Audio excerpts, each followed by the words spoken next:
सतगुरु की साजी निवाज जी, प्यारी साज संगत जी, प्यार और सत्कार से कहना दान निरंकार जी। साज संगत जी, सबसे पहले सतगुरु माता जी का शुक्राना करते हैं जिनकी कृपा से दासी आप जी के चरणों में ये विचार रखने जा रही है। इन विचारों से हमें यही शिक्षा मिलती है कि अगर हम सतगुरु की एक बात को भी मान लेते हैं तो हमारे जीवन में इतनी हमें खुशियाँ मिलती हैं कि जिसके बारे में वर्णन ही नहीं किया जा सकता। अगर हम सारी बातें ही मान लें तो हमारी तो झोली में इतनी रहमतें, इतनी खुशियाँ आ जाएं कि जिनको समेटना भी हमारे लिए बहुत ऐसे हो जाए कि बहुत छोटा पड़ जाए, कि हमारी झोली ही छोटी पड़ जाए। इतनी सतगुरु के दर से हमें रहमतें मिलें, इसलिए सतगुरु माता जी का शुक्राना करते हैं। सच्चे पातशाह आप जी ने हमें अपने चरणों से जोड़ा है और आप जी जो भी हमें समझा रहे हो, हम सतवचन करके एक एक बात को मानते चले जाएं। दासी एक महात्मा की सच्ची घटना आप जी के चरणों में रखने जा रही है कि किस तरह ये महात्मा सत्संग सुनकर आ रहे थे और इन्होंने सत्संग में सुनी हुई बात को अपने जीवन में ढाला कर्म रूप में, और किस तरह इनकी खुशियाँ झोलियों से इनकी झोलियाँ जो थी वो खुशियों से भर गई। इतनी रहमतें इन्हें सतगुरु सच्चे पातशाह ने बख्शी। कहते हैं कि ये महात्मा कुवैत में शुक्रवार का साप्ताहिक सत्संग करके अपनी गाड़ी में निकले और ये मुख्य मंच से आए महात्मा के वचन को मन ही मन समझ रहे थे, उन्हें दोहरा रहे थे कि परिस्थिति कैसी भी हो, मनोस्थिति नहीं बदलनी चाहिए। कैसी भी परिस्थिति हो, हमें एक सी मनोस्थिति रखनी चाहिए। हर हाल में निरंकार पर विश्वास रखना चाहिए। यह स्थिति हर समय बनी रहे। रास्ते में समुंदर के किनारे बड़े बड़े आलीशान रेस्टोरेंट बने हुए थे। एक बड़े कुवैती रेस्टोरेंट के नज़दीक आते ही इस महात्मा के मन में आया, क्यों ना इस रेस्टोरेंट के मालिक से बिजनेस की बात की जाए, क्योंकि ये महात्मा की कंपनी किचन एम्प्लॉयंस रसोई में काम करने आने वाले उपकरण की सप्लाई करती थी। गाड़ी पार्क करके रेस्टोरेंट का दरवाज़ा खोलकर सीधे कुवैती ओनर के कैबिन की तरफ बढ़ गए। अपना विजिटिंग कार्ड पर्स से निकालकर सलाम वालेकुम बोलकर कुवैती शेख की तरफ बढ़ाया तो वो शेख भड़क गया और गुस्से में कहा, गेट आउट। उसने बात सुनी भी नहीं। महात्मा जी अभी सत्संग से 15 मिनट पहले धीरज सहनशीलता का लेसन लेकर आए थे, धीरज सहनशीलता की बातें सुनकर आए थे। वह कुवैती होटल मालिक को थैंक्स कहकर घर चले गए। दूसरे हफ्ते फिर वो फ्राइडे को, शुक्रवार को वहाँ पर कुवैत में आए। पहले उन्होंने सत्संग सुना। सत्संग सुन के फिर उन्होंने जब सत्संग का भोग पड़ा, ट्राई ट्राई अगेन वाली किंग ब्रूस एंड स्पाइडर वाली कहानी दोहराने फिर कुवैती रेस्टोरेंट में चले गए। उसी रेस्टोरेंट में फिर दोबारा चले गए। शेख के कैबिन में गए तो कुवैती शेख फिर गुस्से में बोला, how you dare to come in, तुम्हारी हिम्मत कैसे हुई अंदर आने की। तो वो महात्मा फिर थैंक्स करके बाहर आ गए। फिर तीसरे सप्ताह फिर फ्राइडे को वो कुवैत में गए तो वो महात्मा ने पहले सत्संग सुना, सत्संग का भोग पड़ा। फिर उन्होंने कहा, चलो जैसे बिच्छू और उसे बचाने वाली कहानी याद की, सोचा कि सफलता के लिए कोशिश करते रहना चाहिए। उस महात्मा ने निरंकार सतगुरु का आसरा लेकर सत्संग के बाद वो महात्मा सीधे ही उसी रेस्टोरेंट में चले गए। शेख के कैबिन का दरवाज़ा खोलकर सलाम वालेकुम कहा। कुवैती शेख ने गुस्से में कहा, गिव मी योर कार्ड, अपना कार्ड मुझे दे दो। उस महात्मा ने कार्ड आगे बढ़ाया। कुवैती शेख ने कार्ड पर छपा हुआ कंपनी का नंबर देखा तो वह नंबर मिलाने लगा। उस महात्मा ने सोचा, शायद हमारे बॉस से शिकायत करेंगे, चलो यह भी देखा जाएगा। कंपनी बॉस से वह संपर्क करके बोला, जो कुवैती रेस्टोरेंट का मालिक था, जो कुवैत के रहने वाले, जिस रेस्टोरेंट में वो महात्मा गए, उस रेस्टोरेंट के मालिक ने कंपनी के बॉस से बात की। और बात करके वो क्या बोल रहे हैं, वो फ़ोन पर कह रहे हैं, मुझे हर हाल में यह नेक इंसान अपनी कंपनी के लिए चाहिए। At any cost I want this gentleman for my establishment. मुझे हर हाल में यह भला आदमी अपनी कंपनी के लिए चाहिए। कुवैती शेख ने उस महात्मा से कहा कि मैं तुम्हारी पेशेंस देख रहा था कि तुम्हारे अंदर कितनी पेशेंस है।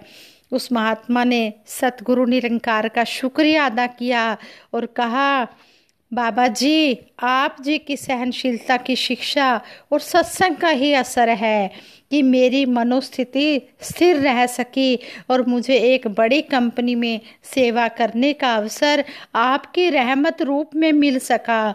ये बात जो है सतगुरु बाबा हरदेव सिंह जी महाराज के युग की है, जो ये दासी पढ़ रही थी। और इससे हमें यही शिक्षा मिली कि सत्संग से सहनशीलता आती है और इंसान नेक बनता है और जीवन में इन शिक्षाओं को धारण करने से आसान रास्ता हो जाता है। उन्होंने सहनशीलता का लेसन जो सीखा, जो सुना सीखा, उसे अपने जीवन में उन्होंने अप्लाई किया, कर्म रूप में ढाला, तो उनकी जिंदगी कैसे संवर गई। उन्हें इतनी बड़ी रहमत सतगुरु की कृपा से मिल गई क्योंकि उन्होंने सतगुरु के वचन को माना। जो स्टेज से वचन आए, जो महात्मा ने वचन दिए, उस वचन को माना। हम हर एक वचन की संभाल करें, इसको अपने जीवन में डालें अगर हम खुशियाँ लेना चाहते हैं। ये सतगुरु सच्चा पातशाह तो खुशियाँ हर पल दे रहा है, लेकिन ये खुशियाँ उसी को मिलती हैं जो सतगुरु का कहना मानते हैं, सतगुरु के कहे अनुसार इन बातों को अपने जीवन में कर्म रूप में लाकर ढाल लेते हैं। ये सिर्फ ये अपना ढालने वाला काम करते हैं, ये अपने कर्म से ये सुनाते हैं। जैसे कहते हैं, साधु का जो बोल भी आए, सुनना और सुनाना है, मन ने सुनना है और कर्म द्वारा सुनाना है। जो ऐसे काम करते हैं उनके ऊपर सतगुरु खुश हो जाता है और उन्हें हर प्रकार की खुशियाँ भी देता चला जाता है। कहते हैं कि सहनशीलता एक ऐसा गुण है जो अपने जीवन में धारण कर लेता है, वह विपरीत परिस्थितियों में भी शांत रहता है। कहीं जातियों के नाम पर, कहीं भाषाओं के नाम पर, कहीं पहरावे के नाम पर एक दूसरे को बर्दाश्त इंसान नहीं कर पा रहा। छोटी छोटी बातों में इंसान नाराज हो जाता है, घर परिवार भी छोड़कर चला जाता है, यहाँ तक कि दुनिया को छोड़ने की बात भी करने लगता है। इसका कारण है अहंकार। जब इंसान में अहंकार आ जाता है तो वह अपने आप को श्रेष्ठ और दूसरे को नीचा मानने लगता है। वह कहता है कि मैं इसकी बात सहन क्यों करूं। उसके मन में बदले की भावना भी आ जाती है। सतगुरु माता सुदीक्षा जी महाराज भी हमें यही समझा रहे हैं। जितने भी गुरु पीर पैगंबर इस धरती पर आए, सभी ने हमें इन बातों को ही समझाया। ये सतगुरु जो भी आते हैं, हर युग में सतगुरु चोला बदलता है, लेकिन ये बातें वही हमें दोहराकर हमें समझाते हैं जो युगों युगों से बातें चली आ रही हैं। सहनशीलता, विशालता की सतगुरु माता सुदीक्षा जी महाराज ने भी हमें यही कहा है कि हमने बदले की भावना नहीं लानी। अगर हमें कोई कुछ कह भी देता है तो उस बात को भूल जाना है। जिस तरह पानी में लकीर डालते हैं तो वो लकीर नहीं ठहरती, इसी तरह अगर कोई कुछ कह भी लेता है तो उस बात को वहीं पर ही भूल जाना है, उसे ख़त्म कर देना है, उसे याद नहीं रखना। और कहते हैं कि अगर कोई अच्छी बात की प्रेरणा हमें मिलती है तो उसे हमने इस तरह अपनाना है जिस तरह पत्थर पर लकीर डालते हैं तो वह लकीर कभी मिटती नहीं है। जो अच्छी बातें हैं उनको हमने अपने जीवन में धारण करते चले जाना है। जिस तरह सतगुरु हमें सहनशीलता, विशालता की बातें सिखाते हैं, प्रेमा भक्ति की बातें सिखाते हैं, तो इन बातों को हमने पत्थर पर लकीर की तरह अपनाना है। हंसा बाबा अवतार सिंह जी महाराज ने निरंकार का ज्ञान लेने के बाद शहनशाह जी को कितना कुछ सहन करना पड़ा। एक बार एक जगह दोपहर के समय सत्संग हो रहा था। कुछ लोग अनुचित शब्दों का प्रयोग कर रहे थे। ऐसे शब्द सुनने के बाद भी शहनशाह जी ने सेवादार महात्माओं को कहा, जो बाहर धूप में खड़े हैं उन्हें गर्मी लग रही होगी, जल की सेवा करके आओ। जब उन्हें पता चला कि यह जल की सेवा शहनशाह जी ने दी है तो शहनशाह जी की सहनशीलता देखकर उनके मन में शहनशाह जी के प्रति प्रेम भर गया। शहनशाह जी अपने कर्तव्य का पालन करते हुए सबको प्यार से अपना बनाते रहे। सबर शांति ते समदृष्टि संत जनां दा गहना है, संत जनां दा वड्डा जेवर पाने अंदर रहना है। हाँ संगत जी, सहनशीलता का यह गुण कैसे आ सकता है? यह गुण इस निरंकार प्रभु को जानकर, मानकर इंसान में सतगुरु की कृपा से ही आ सकता है। यदि कोई व्यक्ति इस विशालता के साथ जुड़ जाता है तो उसमें विशालता के गुण आने शुरू हो जाते हैं। उसमें से ईगो चली जाती है, कर्ता भाव खत्म हो जाता है, नम्रता आ जाती है। फिर गुरसिख अपने आप को नीवा समझकर सतगुरु के चरणों में जुड़ जाता है। लख सियाणा होवे गुरसिख पर आपे नू मूड़ गिने, लख होवे सिख दौलत वाला गुरु चरना दी तूड़ गिने। कहते हैं कि चाहे कितना भी समझदार हो गुरसिख, फिर भी वो अपने आप को यही कहता है कि मुझे कुछ नहीं आता, मैं सीख रहा हूँ, मैं तो गुरु का सिख हूँ और गुरु के चरणों में आकर सीखने की भावना से आ रहा हूँ और सीखता ही चला जाऊँ। यही अरदास गुरसिख सतगुरु के चरणों में करता है। कहते हैं कि हमने ऊंची उड़ती हुई चीलों को अक्सर देखा होगा, वो जितना भी ऊंचा उड़ रही हों उनका ध्यान जमीन पर ही रहता है। कहीं मांस का टुकड़ा नजर आए और वो उसे फटाफट से खा लें। ऐसे ही ऊंची ऊंची बातें करने वाले कई लोग अक्सर नजर आते हैं, परंतु क्या उनके कर्म और भाव भी वैसे ही ऊंचे हैं? अगर हैं तो मुबारक हैं, नहीं हैं तो उनकी ऊंची ऊंची बातें उनको जमीन पर ले आती हैं। इस तरह सतगुरु हमें समझा रहे हैं कि बोल कर्म सब सुंदर हों और हमारे अंदर पॉजिटिव थिंकिंग हो, हर एक की भले की हम कामना करते चले जाएं। ये ना हो कि हमारे बोल कुछ हो, भावना कुछ हो, कर्म कुछ हो। नहीं, हमने जो भी बोलें उससे ज़्यादा हम कर्म करें। हमने बोलना कम है, कर्म ज़्यादा करना है। और जो सतगुरु हमें ये टॉनिक देकर समझा रहे हैं, ये हमारे लिए हैं। हमने खुद इन पर चलना है, अमल कमाना है। कहते हैं कि ये नहीं कि हमने सुन लिया और सुना लिया। संपूर्ण अवतार बाणी में भी शहनशाह जी ने कहा है, होरा नूता मत्ता देवे अपना घर वसावे ना, ए बेतुके मूर्ख बंदे जन्म जन्म दुख पांदे ने, कहे अवतार ए अन्ने आंगू नरकां दे विच जांदे ने। कहते हैं कि अपना घर तो बसा नहीं रहे, लेकिन दूसरों को सीख दे रहे हैं कि अपना घर बसाओ। कहते हैं कि इस तरह बात बनने वाली नहीं है। हम औरों को तो कह रहे हैं कि नम्रता, सहनशीलता, विशालता लानी है, लेकिन खुद अगर हम अमल नहीं कर रहे तो फिर हमारा पार उतारा होने वाला नहीं है।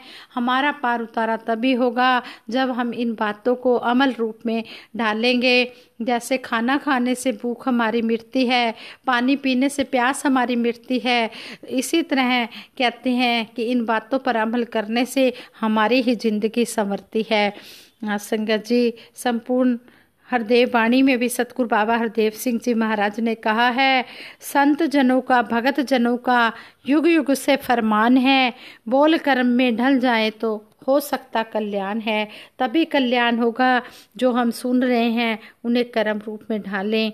मोल तो वैसे उनका भी है, बोल रहे जो बोल हैं, कर्म जुड़े कर बोल के संग तो बन जाते अनमोल हैं। मोल उनका भी है जो ये बोल रहे हैं, जो ये हमें सिखा रहे हैं। लेकिन कहते हैं कि इन बोलों के साथ साथ अगर कर्म बन जाए तो फिर तो और भी ज़्यादा अनमोल हो जाते हैं। अपने बोलों का जो जग में नक्शा भगत बनाते हैं, उस नक्शे में रंग अमल का हरदम भरते जाते हैं।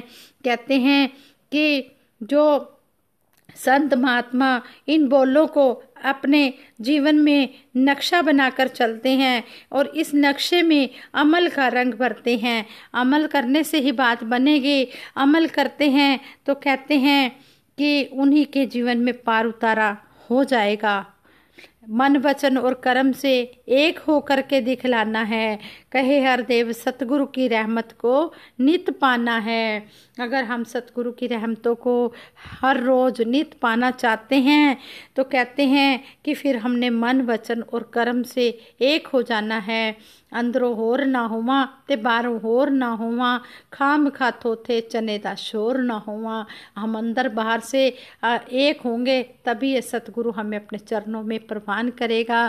कहते हैं भोले भाव रीझे रघुराई, चतुर चालाकों को तो ये कभी अपने दर पर लगाता ही नहीं है। अगर हम चतुर चालाक बनकर इसके दर पर आते हैं तो हम ज़्यादा देर नहीं टिक सकते। हम अगर भोले बनकर आते हैं तो ये है भोले भाले भक्तों पर ही रीझता है। इसलिए सच्चे पातशाह हम अंदर बाहर से पाक साफ दिल के होकर ही रहें, जैसे आप जी ने समझाया है। आप जी की शिक्षा को हम अमल रूप में ढालकर अपना जीवन संवारते चले जाएं।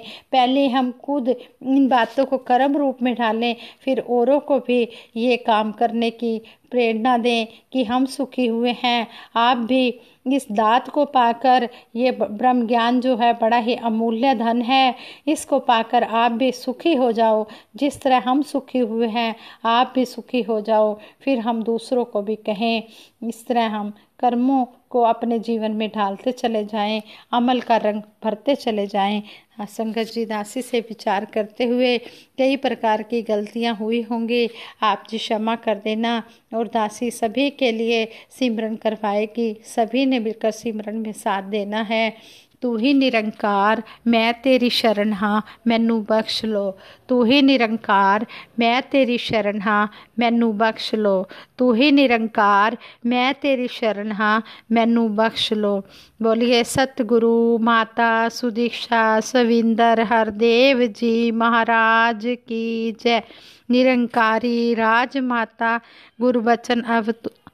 गुरुबचन अवतार की जय। साथ संगत जी प्यार से कहना धन निरंकार जी।